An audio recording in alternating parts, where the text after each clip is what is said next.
दुर्गा नदी के किनारे बसा एक गांव फूलपुर। गांव में कुछ 100-150 लोग रहते थे। अंजलि, जो कि पास ही के जिले में रहती थी और 12वीं पास कर चुकी थी, उसके पिताजी ने बेटी को जल्दी विदा करने के लिए उसकी शादी फूलपुर गांव के मुकेश से करवा दी थी। मुकेश कभी स्कूल नहीं गया था और इस कारण वो पढ़ा लिखा नहीं था और बाकी गांव वालों की हालत भी मुकेश जैसी ही थी। मुकेश के घर में उसके माता पिता भी रहते थे। सासू माँ, मैं बाहर मंदिर तक जा रही हूँ, आधे घंटे में आ जाऊंगी।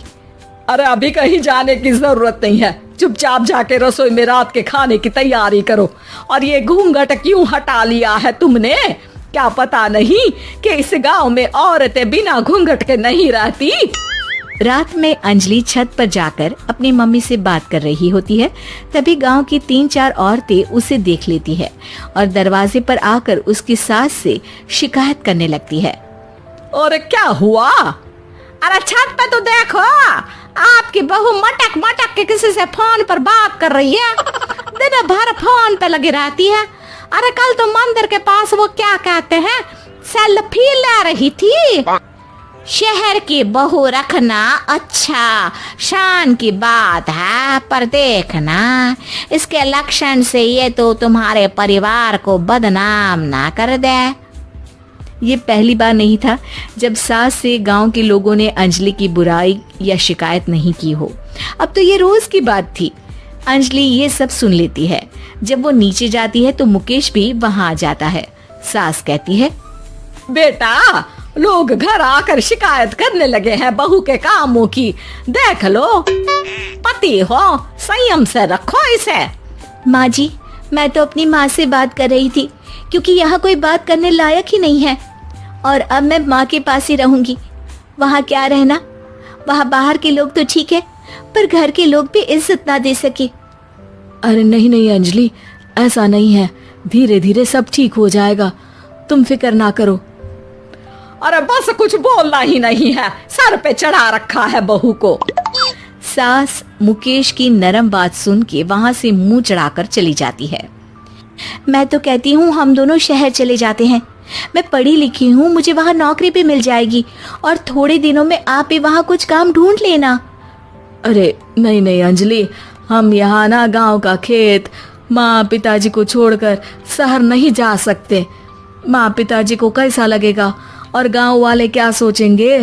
ये कहकर मुकेश सोने चला जाता है और अंजलि की गांव वालों द्वारा बुराई का सिलसिला बहुत दिनों तक चलता ही रहता है। लेकिन अंजलि गुस्सा ना दिखाते हुए समझदारी से काम लेती है। बारिश का मौसम चालू हो जाता है। जोरदार बारिश से पूरे गांव में हाहाकार मच जाता है। दुर्गा नदी में बाढ़ आ जाती है और बाढ़ का पानी पूरे गांव की फसल तबाह कर देता है। फसल की ये हालत देखकर गांव वाले निराश हो जाते हैं और बात तो यहाँ तक पहुँच जाती है कि कुछ लोग तो अंजलि को इस सब का दोषी ठहरा देते हैं। अरे पूरी फसल तबाह हो गई, पता नहीं किसकी नजर लग गई है। अरे जब से चौधरी परिवार में ये शहर की बहू आई है ना, तब से ही गांव की शांति चली गई है। इसके कर्म कांड से माँ दुर्गा नदी भी खुश नहीं है।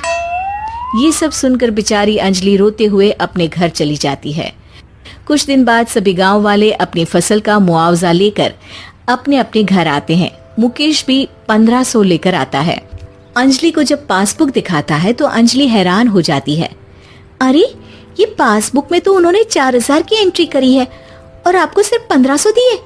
सच में? अरे, वो सरकारी अफसर आपको बेवकूफ बना रहे हैं। सरकार की तरफ से हमें 4000 मिले हैं, लेकिन बाकी का सारा पैसा खुद ही खा रहे हैं। आप लोग के अनपढ़ होने का फायदा उठा रहे हैं। ये सब सुनकर मुकेश परेशान हो जाता है, लेकिन अंजलि उसे हिम्मत से काम लेने को कहती है और सुबह होते ही मुकेश को पंचायत कार्यालय ले जाती है और साथ में गांव के और लोगों को भी। आप सरकारी बाबू क्या गांव के लोगों को बेवकूफ समझते हैं? आपको क्या लगता है ये पढ़े लिखे नहीं है तो आप कुछ भी मनमानी करेंगे? ये बेचारे दिन रात इतनी मेहनत करते हैं, ये हमारे अन्नदाता हैं और आप इनके साथ ऐसा धोखा करते हैं। अरे क्या बके जा रही है ये लड़की, किस धोखे की बात कर रही है? अपने कांड करके नदी माँ को नाराज करके हमारा नुकसान करके इसे चैन नहीं मिला क्या? सरपंच जी, इन सरकारी बाबू ने मुझे बेवकूफ बनाया है और मेरे हिस्से के पैसे खुद चट कर गए। बस ये सुनते ही सरपंच वहां से दुम दबाकर भाग जाता है। पता चलता है कि जनपद अधिकारियों ने गांव के सरपंच के साथ मिलकर सबके साथ धोखा किया है। सब लोगों का विरोध शुरू हो जाता है और आखिर में अधिकारी सब गांव वालों के हिस्सों के बचे हुए पैसे उन्हें लौटा देते हैं और कई दिन तक सरपंच गांव में लौटता ही नहीं। अंजलि, तुम नहीं होती तो हम गांव वालों को तो पता ही नहीं चलता कि ये हमें हर बार बेवकूफ बनाते हैं। हाँ हाँ अंजलि बेटी, हमें माफ कर दो। हम सब तुम्हें बुरा भला कहते रहे, लेकिन तुमने ही आज हमें बेवकूफ बनाने से बचाया है। हमें तुम पर गर्व है बेटी। अब समझ आया कि सरपंच तुमसे नहीं, तुम्हारे पढ़े लिखे होने से नफरत करता था।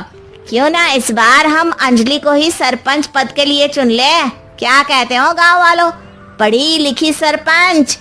बस पूरा गांव अंजलि के लिए ताली बजाता है और अंजलि की सास उसे खुशी से गले लगा लेती है।